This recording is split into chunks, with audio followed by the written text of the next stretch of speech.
فيلمنا في مدينة لندن مع واحد اسمه حسين اللي بيكون ناجح جدا في شغله في مجال العقارات، وكمان بيبقى الفايز في شغله بجايزة الموظف المثالي للشهر.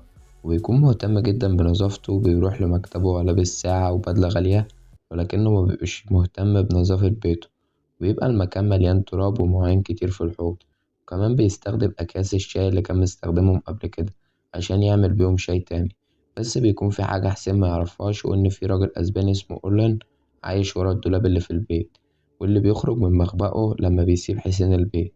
وبيبقى أورلين رفيع جدا بسبب إنه بيسرق أكل قليل من البيت عشان حسين ما ياخدش باله. ويفضل كمان يعمل حاجات قذرة، زي مثلا إنه يستخدم فرشة أسنان حسين عشان ينضف أسنانه، وبيستخدم منشفة حسين عشان ينضف بيها عرقه ويرجعها مكانها من غير ما يغسلها. وبيسرق التيشيرت من الدولاب وبيستخدم الأطباق الوسخة وبيحطهم تاني في الحوض. وبيقرا كمان نفس الكتاب اللي حسين بيقراه، وبيقطع منه الورق وبيستخدمه بدل المناديل في الحمام. وكمان بينام على سرير حسين وهو مش موجود، وبيرجع تاني ورا الدولاب لما حسين بيرجع. وفي ليلة لما بيتفرج حسين على فيلم بيجيله مكالمة من حبيبته اللي راجعة من أجازة ورايحة تعيش معاه، وبتطلب منه إنه ياخدها من المطار. وبيوافق حسين، بيعلق ورقة ملاحظات على التلاجة بميعاد وصول طيارة حبيبته. وبعد لما بينام بيخرج أورلين من مخبأه وبيفضل يلعب في الشقة بسلاح حسين، وبيغير ميعاد المنبه بتاعه وبيسيبه.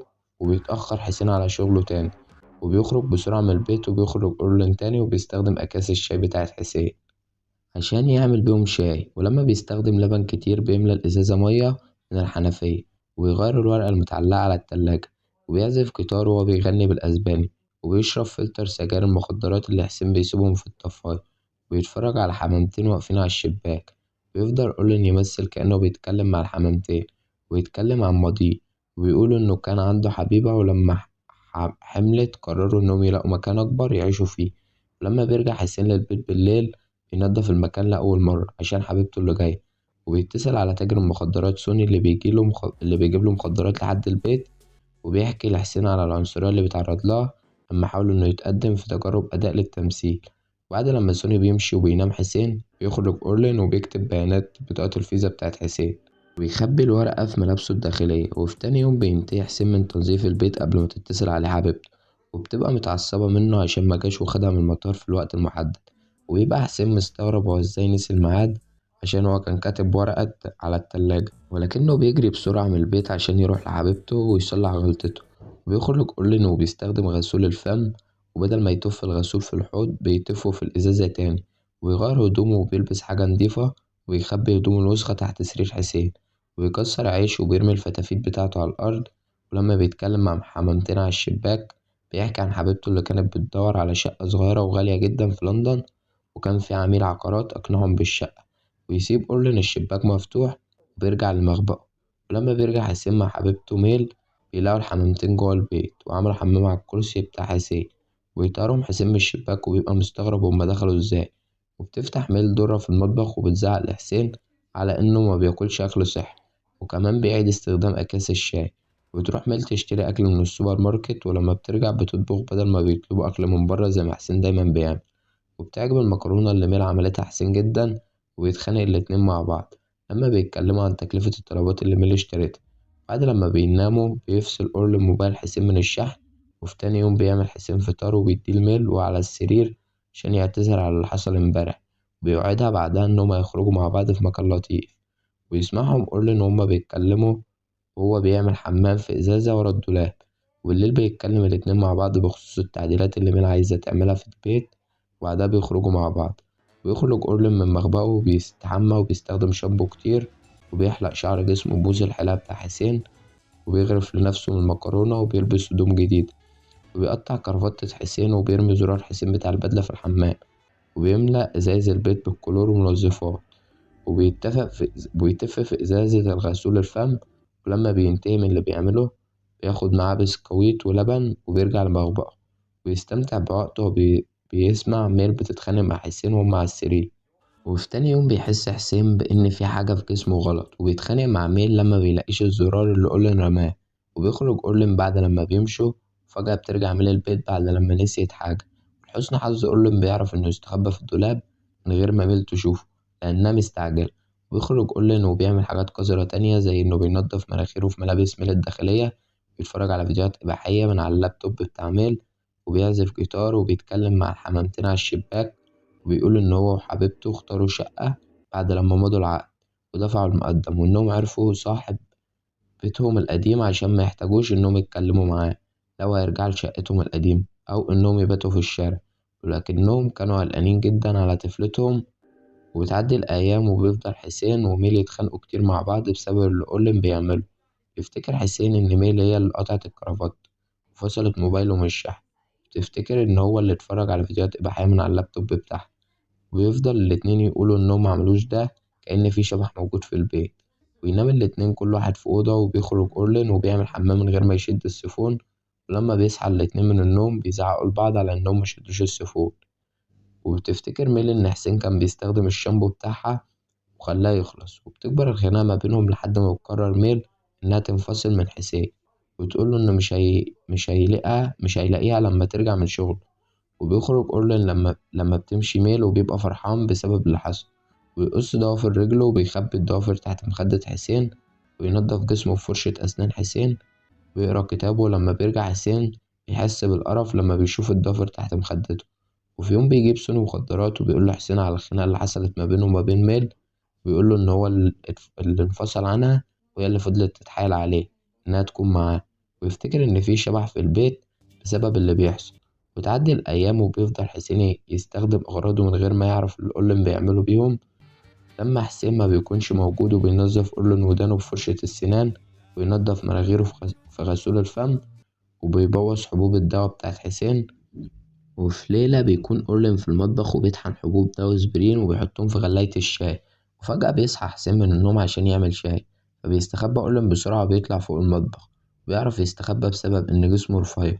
وقبل ما بيرجع لمخبأه بيقرب من حسين وهو نايم، وبيلعب في جدول أعمال حسين على الموبايل، وبيرمي كل مناديل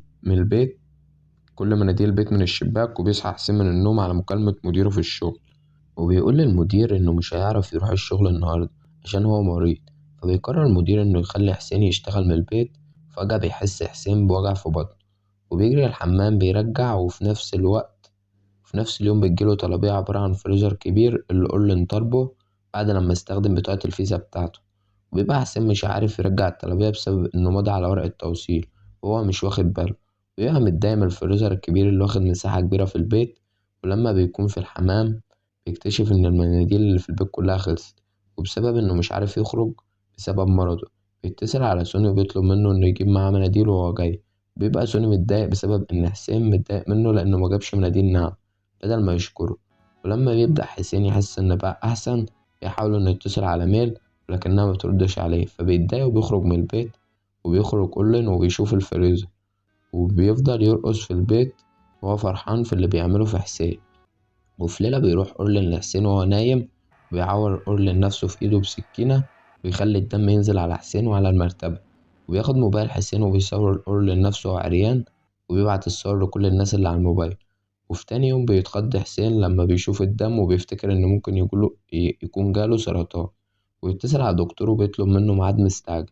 وبيتصل على مديره اللي بيحذر حسين للمرة الأخيرة بسبب إن حسين بقى بيبعت شغله غلط. وبيبقى أورلين هو اللي عمل ده، وبعد ساعات بيروح للمدير لحد البيت وبيوريه الصور اللي أورلين بعتها له، وبيطلب منه تفسير. وبيحاول حسين إنه يفهمه إنه مش هو اللي عمل كده، ولكنه مديره ما بيصدقوش وبيرفضه من الشغل. لما بيرجع حسين للبيت بيلاقي باب التلاجة مفتوح، وكمان حنفيات المطبخ والحمام مفتوحين، فبيخاف لا يكون في ناس بتدخل الشقة. وبيجيب سلاحه وبيشيل المرتبة من على السرير ويفتح الدولاب، ولكنه مبيلاقيش حاجة. وبيتفرج على الصور اللي في موبايله وبيتأكد إن الصور اللي وصلت لمديره كانت فعلا على موبايله. وبيجيب سكينة بيفتح كرتونة الفريزر، بعدها بيتصل على ميرو وبيسألها هي اللي اشترت الفريزر، وبتقوله لأ. وبيجيب حسين عامل مفاتيح عشان يغير قانون الباب، ويركب ترباس. ولما بينتهي بينام على الكرسي ومعاه في إيده سلاح وسكينة عشان لو حصلت حاجة. وبيخرج أورلين وبيفتح باب التلاجة وبيرمي ورقة على حسين وهو نايم. وبيصحى حسين وبيخاف لا يكون حد دخل البيت عليه بعد لما بيشوف باب التلاجة مفتوح. وبيدور في البيت وبيندى بصوت عالي لو حد مستخبي يظهر نفسه، ولكنه ما بيوصلش لحاجة. وينام على سريره ومع الأسلحة اللي في إيده. بيخرج أورلين من مخبأه بعد لما بيقعد يقرأ كتب لفترة طويلة. بيسلم على الحمامتين وبيتكلم معاهم، بيقول إن هو وحبيبته ما كانوش عارفين يرجعوا لبيتهم القديم، فاضطروا إنهم يباتوا في فندق. بس حبيبته كانت مريضة وده أثر على طفلهم اللي كان هيتولد بعد 3 أسابيع. بيعيط أورلين على اللي حصل وبيروح يستخبى تاني. وفي تاني يوم بيتصل حسين على أمه وبيفهمها إن الصور اللي وصلت لها ما كانتش بتاعته.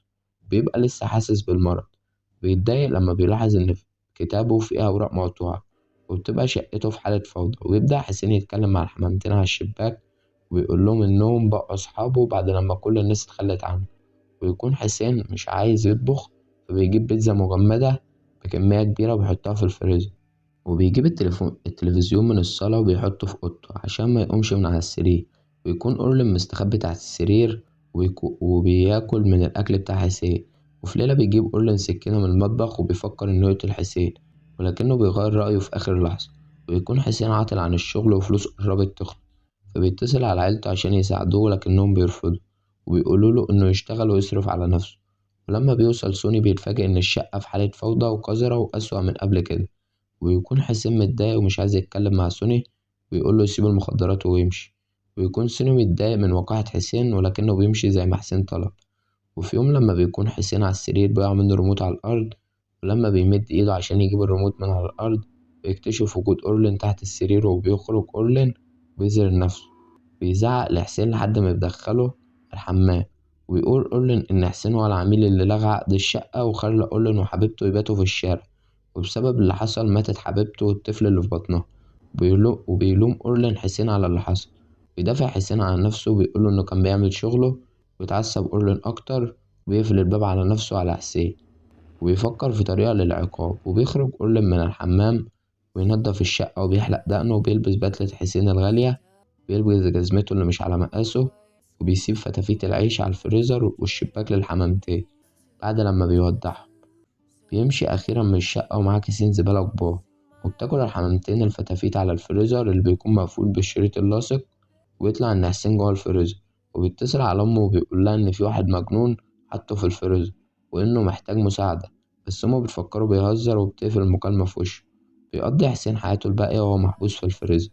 وبيخلص فيلمنا. ياريت لو عجبك متنساش تعمل لايك وتشترك في القناة. سلام.